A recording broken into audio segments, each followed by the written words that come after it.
Problem 2 says, client has an order for 2 grams magnesium sulfate, IM. It's intramuscular, right? The vial is labeled 50%. How many milliliters will you administer? So the patient is to get 2 grams of magnesium sulfate, and we want to know how many milliliters do we need to administer to them? How many milliliters do we need to inject? And we're told that we have a 50% strength solution.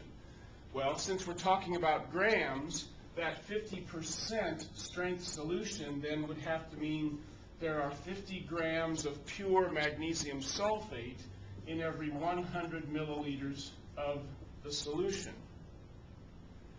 So the patient is to receive 2 grams, and we're going to administer it to them through this solution. In fact, that's what we want to know, is how many milliliters of solution to inject.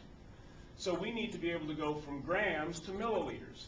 Well, we could do that using this fraction, couldn't we? If we take the fraction and turn it upside down so that the grams will be in the denominator to cancel the grams here, and milliliters of solution will be in the numerator so as to give us the dimensions of the answer we want.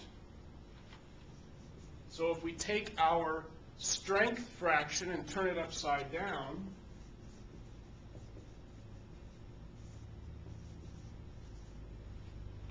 the grams will cancel for us just as we need them to, and we can do our arithmetic that we have here.